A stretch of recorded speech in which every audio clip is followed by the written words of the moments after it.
इस वीडियो में आप इतिहास की 10 ऐसी हैरान कर देने वाली घटनाओं के बारे में जानोगे जिनके बारे में शायद ही आपने पहले कभी सुना हो। सो वीडियो को आखिर तक ज़रूर देखना। नंबर 1, वेस्टर्न यूरोप एम्पायर में एक ईसाई प्रीस्ट थे जिन्हें जर्मनस ऑफ ओज़ेर कहा जाता है। सन 430 में एस्टर संडे के दिन उसकी ईसाई सेना पर ईसाई विरोधी बारबेरियन सेना ने धावा बोल दिया। उस वक्त जर्मनस की सेना ने एक साथ मिलकर एक शब्द बोला, हालेलुया। ये आवाज़ सुनकर बारबेरियंस की सेना इतनी बुरी तरह डर गई कि वह बिना युद्ध करे ही भाग गई। नंबर 2, स्पेन के बार्सिलोना में एक व्यक्ति था जिसका नाम सिएते दे सेप्टेम्बरे था।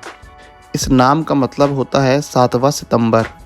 उसका ये नाम इसलिए पड़ा कि वो 7 सितंबर 1749 को पैदा हुआ था और वो 7 सितंबर 1801 को मरा। उसका एक बेटा भी था जिसका नाम भी सिएते दे सेप्टेम्बरे ही था क्योंकि वे 7 सितंबर 1774 को पैदा हुआ था। और हैरानी की बात यह है 1826 में वो 7 सितंबर को ही मरा। उसके ग्रैंडसन का नाम भी सिएते दे सेप्टेम्बरे ही था और वो 7 सितंबर 1814 को पैदा हुआ और 7 सितंबर 1862 में मरा। नंबर 3, 1914 में फर्स्ट वर्ल्ड वॉर के दौरान जर्मनी का एक जासूस पीटर कार्पिन फ्रांस की सीमा में घुस गया। फ्रांस की सीमा में घुसते ही उसको फ्रांसीसी गुप्तचरों ने पकड़ लिया। पीटर की गिरफ्तारी छुपाकर फ्रेंच लोग उसकी झूठी खबरें जर्मनी भेजते रहे और जर्मनी द्वारा पीटर के लिए जो खर्च के लिए रकम आती थी उसे फ्रेंच लोग खुद रख के खर्च कर लेते थे। 1917 में पीटर फ्रांसीसियों की कैद से निकल भागा। अब गजब संयोग देखिए, जो पैसे जर्मनी की तरफ से पीटर के लिए आते थे उन्हीं पैसों से फ्रांसीसियों ने एक कार खरीदी। 1919 में उस कार से एक व्यक्ति कुचल कर मारा गया। बाद में पता चला वो शख्स पीटर कार्पिन ही था। नंबर 4, 1967 में Australian prime minister Harold Holt एकदम गायब हो गए और आज तक उनका कुछ अता पता नहीं है। उनके गायब होने को लेकर बहुत सारी कॉन्स्पिरेसी थ्योरीज हैं। क्योंकि उनका कुछ पता नहीं चल पाया तो ये मान लिया गया है कि वो 1967 में ही मर गए थे। नंबर 5, 1724 में स्कॉटलैंड की एक महिला मैगी डिक्सन को फांसी की सज़ा सुनाई गई। उसका क्राइम ये था कि उसने अपने नाजायज़ बच्चे को पैदा होते ही तुरंत मार दिया था। मैगी को फांसी देने के बाद जब उसे दफनाने के लिए एक कॉफिन में ले जाया जा रहा था तब पता चलता है कि मैगी ज़िंदा हैं। उसके बाद कोर्ट ने अपना फैसला सुनाया कि उसे एक बार मृत्युदंड दिया जा चुका है, इसलिए उसे दोबारा सज़ा नहीं दी जा सकती। उसके बाद वो औरत 40 साल तक ज़िंदा रही और उसे हाफ हैंगिड मैगी कहा जाने लगा।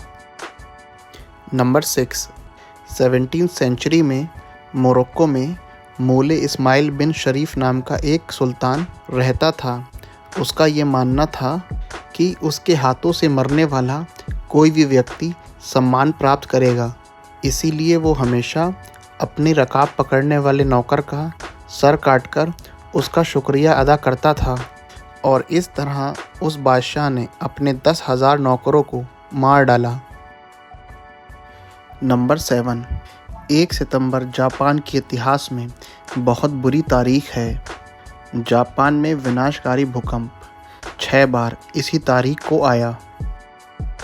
सबसे पहले 1 सितंबर 827 को, फिर 1 सितंबर 859 को, उसके बाद 1 सितंबर 867 को, 1 सितंबर 1185 को, 1 सितंबर 1649 को और सबसे आखिरी बार 1 सितंबर 1923 को आया था।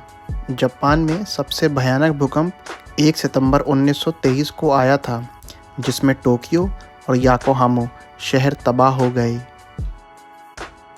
नंबर 8, फ्रैंक हेज नाम का एक व्यक्ति जो कि एक घुड़सवार था, 4 जून 1923 को उसने एक रेस में हिस्सा लिया।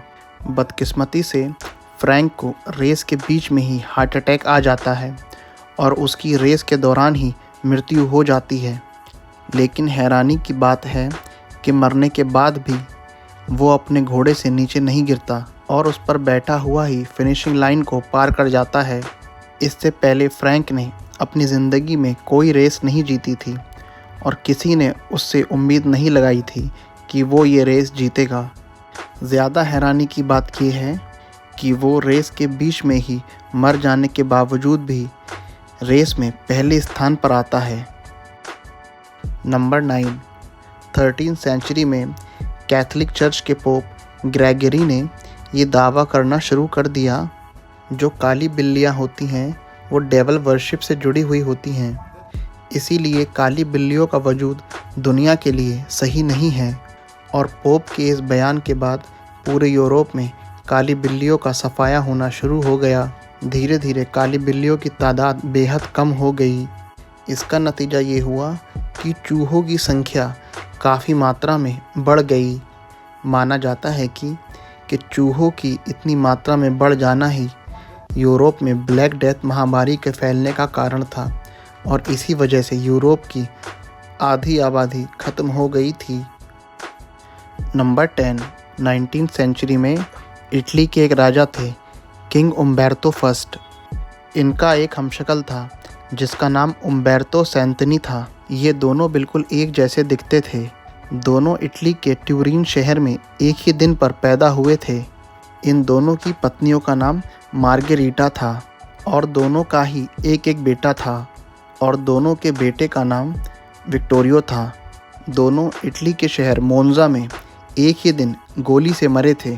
राजा को असैसिनेट कर दिया गया, जबकि उम्बेर्तो सैंतनी का मारा जाना एक दुर्घटना थी।